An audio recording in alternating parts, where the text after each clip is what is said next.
दोस्तों, रूनीचा में स्थित इस कुएं का क्या रहस्य है और क्या हुआ जब डालीबाई की समाधि से कुछ अनोखी वस्तुएं निकली और क्या हुआ जब कुछ लोगों ने रामदेव जी की समाधि को खोदना चाहा, उसके बाद जो हुआ वो आपको चौंका देगा। और क्या हुआ जब जोधपुर के महाराजा विजय सिंह ने रामदेव जी के भक्त पर अत्याचार किए, उसके बाद रामदेव जी ने जो किया वो आपको जरूर देखना चाहिए। जी हाँ दोस्तों, अभी आपने जो जो शॉर्ट बातें सुनी उन सब की चर्चा हम इस वीडियो में आगे करने वाले हैं, तो आप वीडियो अंत तक जरूर देखिएगा। वीडियो बहुत ही इंटरेस्टिंग और ज्ञानवर्धक होने वाली है। दोस्तों, बाबा रामदेव जी से जुड़ी इसी प्रकार की 18 चमत्कारी घटनाओं के बारे में हम अपने पिछले 5 पार्ट में चर्चा कर चुके हैं, इसलिए यदि आपने पिछले पार्ट नहीं देखे हैं तो डिस्क्रिप्शन बॉक्स में लिंक दी हुई है, जा करके देख लीजिएगा। तो चलिए शुरू करते हैं, लेकिन उससे पहले आप चैनल को सब्सक्राइब करके बेल आइकन दबा लें। अब बिना किसी विलंब के आज के इस कार्यक्रम को शुरू करते हैं। दोस्तों, एक बार रानी नेतल को प्यास लगी तो बाबा रामदेव जी ने अपने भाले की नोक से पाताल तोड़कर एक जलधारा प्रकट की थी। जिस जगह बाबा रामदेव जी ने जलधारा प्रकट की थी उस जगह को उसी दिन से रानीसा कुएं के नाम से जाना जाने लगा। कालांतर में ये नाम अपभ्रंश होकर रानीसा कुआं से बदलकर रूनीचा कुआं हो गया। ये जो आप फोटो में देख रहे हैं ये वही रूनीचा कुआं है जो बाबा रामदेव जी ने बनवाया था। ये रामदेवरा से मात्र 2 किलोमीटर की दूरी पर स्थित है। बाबा रामदेव जी के द्वारा पर्चा बावड़ी बनवाना, राम सरोवर तालाब का निर्माण कराना और रूनीचा कुएं का निर्माण करवाना, इनके पीछे जो चमत्कारी घटना है वो तो सिर्फ एक निमित्त मात्र में। असल में बाबा रामदेव जी को मारवाड़ में पानी की व्यवस्था करनी थी, क्योंकि आपको पता है कि मारवाड़ में पानी की बहुत कमी थी। इसलिए बाबा रामदेव जी ने अपने जाने से पहले ये सब सुविधा करके गए थे। उनको पता था कि मेरे जाने के बाद यहाँ पर बहुत सारे भक्त आएंगे, इसलिए उनको पानी की किसी भी तरह की असुविधा न हो, पानी की कमी ना हो, इसलिए वह पहले ही ये रानीसा कुआं और ये राम सरोवर तालाब और ये पर्चा बावड़ी का निर्माण करवा के गए थे।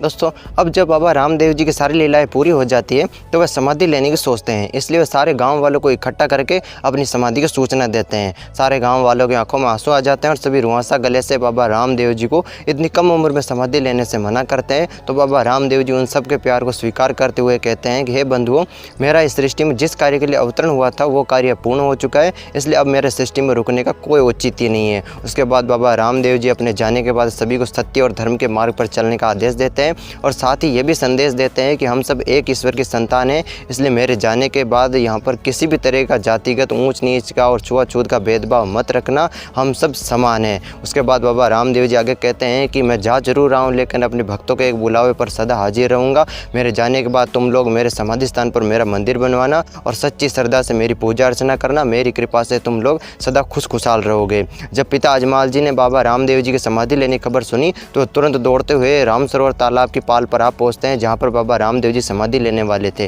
वहां पर आने के बाद वे अपने पुत्र रामदेव जी को गले लगा लेते हैं और उन्हें समाधि लेने से मना करते हैं। तो बाबा रामदेव जी उन्हें कहते हैं कि हे राजन, आपकी सच्ची श्रद्धा और आपकी भक्ति भावना के बल पर हमने आपके घर अवतार लिया, आपको संतान का सुख पहुँचाया और आपने जो वरदान मांगा उस वरदान का हमने मान रखा। अब हमारा इस सृष्टि में कार्य पूर्ण हो चुका है, इसलिए अब आप मुझे जाने की आज्ञा दो। उसके बाद बाबा रामदेव जी वहाँ पर मौजूद सभी लोगों को और अपने पिता को अपने द्वारकाधीश स्वरूप के दर्शन कराते हैं। अब बाबा रामदेव जी एक बार फिर सभी गांव वालों को अपना अंतिम संदेश देते हैं कि मैंने जीवन पर सदा छुआछूत ऊंच नीच जैसे भेदभाव का विरोध किया, इसलिए मेरे जाने के बाद मेरे इस धाम में किसी भी तरह का जातिगत भेदभाव नहीं होना चाहिए। मेरे मेले में हर पंथ धर्म जाति के व्यक्ति को समानता का दर्जा मिलेगा। उसके बाद सभी गाँव वाले बाबा रामदेव जी को रोकने कई प्रयास करते हैं, लेकिन जब वह नहीं रुकते हैं तो अंत में गाँव वाले थक हार कर ये दुखद समाचार डालीबाई को देते हैं कि अब वही कुछ करे। तो जब डालीबाई ने बाबा रामदेव जी की जीवित समाधि के बारे में सुना तो तुरंत नंगे पांव दौड़ती हुई राम सरोवर तालाब के पास आ जाती है और रामदेव जी के पास आकर उनसे कहती है कि प्रभु, आप गलत समाधि को अपनी समाधि बता रहे हैं, ये समाधि तो मेरी है। तो बाबा रामदेव जी कहते हैं कि बहन, तुम इतने विश्वास के साथ कैसे कह सकती हो कि ये समाधि तुम्हारी है। तो डालीबाई कहती है कि आटी डोरा कांसी ऊपर राज रिवार, डाली देवे धा पड़ी रामदेव जी राज। यानी डालीबाई कहती है कि यदि इस समाधि को थोड़ा और खोदेंगे तो इसमें से आटी डोरा और कांसी जैसी वस्तुएं निकलेगी। यदि ये वस्तुएं निकलेगी तो ये समाधि मेरी होगी। आटी का अर्थ होता है 8 गांठों वाला धागा और डोरा जिसे हम कलेवा भी कहते हैं और साधारण भाषा में इसे लच्छा भी कहते हैं और कांसी। तो जब गांव वालों ने समाधि को थोड़ा और खोदा तो वहां पर डालीबाई की बताई हुई सारी वस्तुएं निकली, तो इससे साबित हो गया कि समाधि डालीबाई की है। इस प्रकार डालीबाई ने अपनी सत्यता दर्शाकर बाबा रामदेव जी से कहा कि हे प्रभु, अभी तो आपको सृष्टि में कई कार्य करने हैं और आप अभी से हमसे विदा ले रहे हैं। तो उसके बाद बाबा रामदेव जी डालीबाई को अपने सृष्टि में आने का कारण बताते हुए कहते हैं कि मैंने अपने सारे कार्य पूर्ण कर दिए हैं, अब मेरी सारी लीलाएं पूरी हो चुकी है, अब मेरा इस सृष्टि में रुकने का कोई प्रयोजन नहीं है। उसके बाद बाबा रामदेव जी आगे डालीबाई से कहते हैं कि मैं दैहिक रूप से इस सृष्टि को छोड़कर जरूर जा रहा हूँ, लेकिन अपने भक्तों के एक बुलावे पर सदा हाजिर रहूँगा। उसके बाद बाबा रामदेव जी आगे डालीबाई से और कहते हैं कि हे डाली, मैं तुम्हारी प्रभु भक्ति से प्रसन्न हूँ, इसलिए आज से तुम्हारे जाति के सभी जन मेरा गुण गाएंगे और रिखिया कहलाएंगे। इसलिए आज भी मेघवाल जाति के लोगों के बीच में बाबा रामदेव जी की श्रद्धा ज़्यादा है, बाबा रामदेव जी की मान्यता ज़्यादा है। इस प्रकार बाबा रामदेव जी डालीबाई को अपना उपदेश देते हैं और उसके बाद बाबा रामदेव जी डालीबाई को अपने विष्णु स्वरूप के दर्शन कराते हैं, जिसे देखकर डालीबाई धन्य हो जाती है और बाबा रामदेव जी से पहले समाधि में लीन हो जाती है। डालीबाई के समाधि लेने के बिल्कुल अगले दिन बाबा रामदेव जी भी जीवित समाधि ले लेते हैं। विक्रम संवत 1442 में भाद्रपद शुक्ल 11 के दिन मात्र 33 वर्ष की आयु में बाबा रामदेव जी ने भी राम सरोवर तालाब के पास में, वहाँ पर डालीबाई के समाधि के पास में उन्होंने भी जीवित समाधि ले ली थी। दोस्तों, अगर आप अड़बू जी सांखला का विस्तृत इतिहास जानना चाहते हैं और जानना चाहते हैं कि उनके मंदिर में बैलगाड़ी पूजा क्यों होती है, तो उसके लिए हमने एक अलग से वीडियो बना रखा है। आप उस वीडियो को ऊपर आई बटन में क्लिक करके देख सकते हैं। तो दोस्तों, जो अड़बू जी सांखला थे वो भी एक लोक देवता थे और वे बाबा रामदेव जी के मौसेरे भाई थे। तो जब उन्होंने बाबा रामदेव जी की जीवित समाधि के बारे में सुना तो तुरंत अपने घोड़े पर सवार होकर रूणीचा गौर निकल पड़ते हैं। तभी वे थोड़ी दूर चलने के बाद देखते हैं कि एक पेड़ के नीचे साक्षात बाबा रामदेव जी बैठे हैं। तो अड़बू जी की तो खुशी का सीमा नहीं रहा और वह तुरंत घोड़े से नीचे उतर कर आते हैं और बाबा रामदेव जी को गले लगा लेते हैं। उसके बाद वे जीवित समाधि के अफवाह के बारे में पूछते हैं। तो उसके बाद बाबा रामदेव जी अड़बू जी से कहते हैं कि इस संसार में जितने मुंह हैं उतनी बातें हैं, हम ये नहीं कह सकते कौन झूठ बोल रहा है कौन सच बोल रहा है। उसके बाद बाबा रामदेव जी अड़बू जी को एक रतन कटोरा और एक सोन छड़ी देते हैं। ये बाबा रामदेव जी को रतन कटोरा और सोन छड़ी मक्का मदीना साहिब पीरों ने दी थी।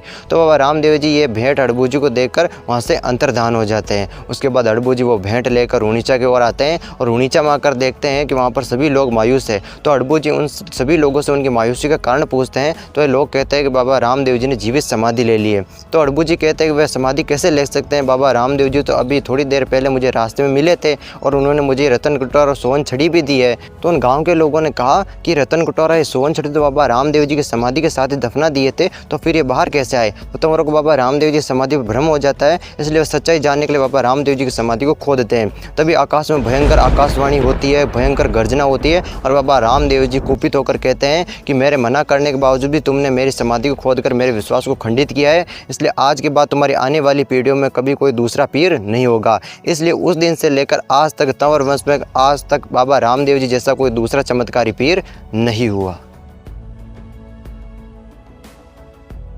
दोस्तों, रामदेवरा से कुछ ही मील दूरी पर बाबा रामदेव जी के परम भक्त रहते थे, जिनका नाम था उगमसी बाटी, जो भेड़ बकरियां चराकर अपना जीवन यापन करते थे। भगवान की कृपा से उनको एक पुत्र रत्न की प्राप्ति होती है, जिसका नाम हरजी रखा गया। दोस्तों, यदि आपको जानना है कि बाबा रामदेव जी के पीछे ये चंवर ढोलता हुआ व्यक्ति कौन है, तो उसके लिए आप ऊपर आई बटन पर आ रहे वीडियो पर क्लिक करके सारी सच्चाई जान सकते हैं। तो दोस्तों, हरजी बाटी का जो जन्म हुआ था वो बाबा रामदेव जी की समाधि के लगभग 300 साल बाद हुआ था। तो जब हरजी बाटी 15 साल के हो जाते हैं तो एक दिन वे जंगल में भेड़ बकरियां चरा रहे थे। तो एक दिन बाबा रामदेव जी साधु वेश धारण करके हरजी बाटी के पास आते हैं और कहते हैं कि भाई, बहुत दूर से चलकर आया हूँ, बहुत भूख लगी है, कुछ खाने के लिए हो तो दे दे। तो हरजी बाटी कहते हैं कि मेरे पास आपको खिलाने के लिए कुछ भी नहीं है। तो साधु कहता है कि यदि कुछ नहीं है तो इन बकरियों का दूध निकाल कर ही पिला दो। तो हरजी बाटी कहते हैं ये बकरियाँ तो बिन ब्याई ये दूध नहीं दे सकती है। तो वह साधु वेशधारी बाबा रामदेव जी कहते हैं कि मुझे तो इन बकरियों के थनों में स्पष्ट रूप से दूध दिखाई दे रहा है और तुम कह रहे हो ये बकरियाँ दूध नहीं देती है। तो उसके बाद हरजी बाटी डर के मारे कहीं साधु श्राप न दे दे, इसलिए कटोरा लेकर एक बकरी को दूधने चले जाते हैं और बाबा रामदेव जी के चमत्कार से उस बकरी के थनों से दूध की धारा फूट पड़ती है। और ये देखकर हरजी बाटी आश्चर्यचकित हो जाते हैं और दूध निकालकर दूध का कटोरा लेकर वह साधु को देते हैं और कहते हैं कि मैं आपको पहचानने में गलती कर रहा हूँ, इसलिए हे महापुरुष आप कौन है, कृपया मुझे अपनी पहचान बताइए। तो उसके बाद बाबा रामदेव जी हरजी बाटी को अपना वास्तविक रूप के दर्शन कराते हैं और उसके बाद उन्हें कहते हैं कि अब आज से तुम्हें मेरी लीला का प्रचार प्रसार करना है और साथ ही अपनी निशानी के तौर पर एक कपड़े का घोड़ा देते हैं। उसी दिन से हरजी बाटी भेड़ बकरियां चराना छोड़कर उस कपड़े के घोड़े को लेकर बाबा रामदेव जी की लीलाओं के प्रचार प्रसार में लग जाते हैं। दोस्तों एक बार हरजी बाटी मसूरिया पहाड़ी पर बाबा रामदेव जी का जम्मा जगा रहे थे। लोग खुश होकर उस कपड़े के घोड़े पर रुपया पैसा चढ़ा रहे थे। ये देखकर वहाँ के तत्कालीन महाराजा यानी जोधपुर के महाराजा विजय सिंह ने सोचा कि जरूर ये हरजी बाटी कोई ढोंगी और पाखंडी है जो बाबा रामदेव जी के नाम पर लोगों से पैसे वसूल रहा है। इसलिए वह हरजी बाटी को ढोंगी और पाखंडी समझकर सैनिकों को आदेश देकर उस कपड़े के घोड़े को और हरजी बाटी को काल कोठरी में कैद करवा देते हैं और उस कपड़े के घोड़े के सम्मुख दाना पानी रखकर कहते हैं कि यदि इस कपड़े के घोड़े ने दाना पानी ले लिया तो मैं समझूंगा कि तुम्हारी भक्ति सच्ची है, वरना यदि सुबह तक इस घोड़े ने दाना पानी नहीं लिया तो मैं तुम्हारी गर्दन उड़ा दूंगा। इतना कहकर वह कपड़े के घोड़े के सम्मुख दाना पानी रख देता है और फिर वहाँ से चल देता है। अब विजय सिंह अपने महलों में आकर सो जाता है और उधर काल कोठरी में बैठे हरजी बाटी रामदेव जी जिससे अरदास करने लगते हैं। रामदेव जी हरजी बाटी की पुकार सुनकर राजा के सपने में आकर कहते हैं कि अभी जाकर मेरे भक्त को काल कोठरी से मुक्त करो वरना तुम्हारा सर्वनाश हो जाएगा। और 2-3 बुरे सपने देखकर विजय सिंह पलंग से नीचे गिर जाता है। उसके बाद विजय सिंह तुरंत दौड़ता हुआ काल कोठरी की ओर भागता है और देखता है कि वह कपड़े का घोड़ा तो दाना पानी ले रहा है और अपने टापों से ज़मीन में खड्डे कर रहा है। ये देखकर विजय सिंह को बहुत बड़ा पर्चा मिलता है। वह आश्चर्यचकित हो जाते हैं और वह बाबा रामदेव जी से और हरजी बाटी से माफ़ी मांगते हैं और फिर पूरे सम्मान के साथ हरजी बाटी को और उस कपड़े के घोड़े को मुक्त कर देते हैं। उसी दिन से विजय सिंह जी भी बाबा रामदेव जी के परम भक्त बन गए थे।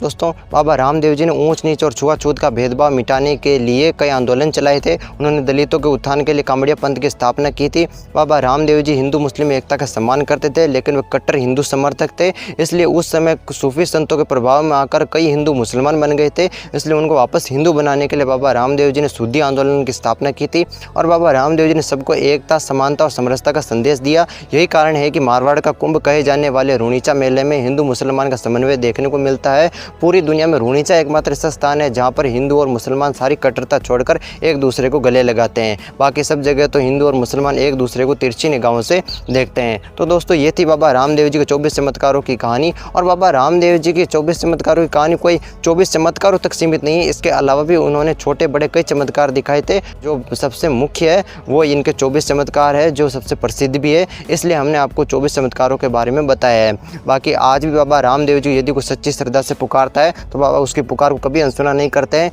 आज 750 साल बाद भी बाबा रामदेव जी अपने भक्तों के कष्टों को दूर करते हैं और उनकी मनोकामनाएं पूर्ण करते हैं। कई लोग रूणीचा पैदल आते हैं, तो कोई मनोती पूर्ण होने पर रेंगता हुआ बाबा के दरबार में पहुंचता है, तो कोई घुटनों के बल चलकर पहुंचता है। इन बातों से इतना तो स्पष्ट हो ही जाता है कि बाबा रामदेव जी आज भी अपने भक्तों के बीच में अदृश्य रूप में मौजूद है और अपने भक्तों की मनोकामनाएं पूर्ण कर रहे हैं। तो दोस्तों ये थी बाबा रामदेव जी के 24 चमत्कारों की कहानी जो हमने आपको पूरे 6 पार्ट में बताई है।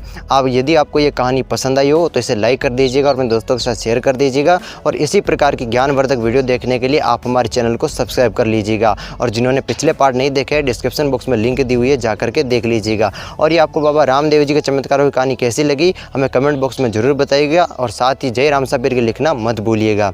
तो चलिए फिर मिलते हैं ऐसी किसी नई रोचक कहानी के साथ। तब तक के लिए सभी दर्शकों को राधे राधे, जय श्री कृष्ण।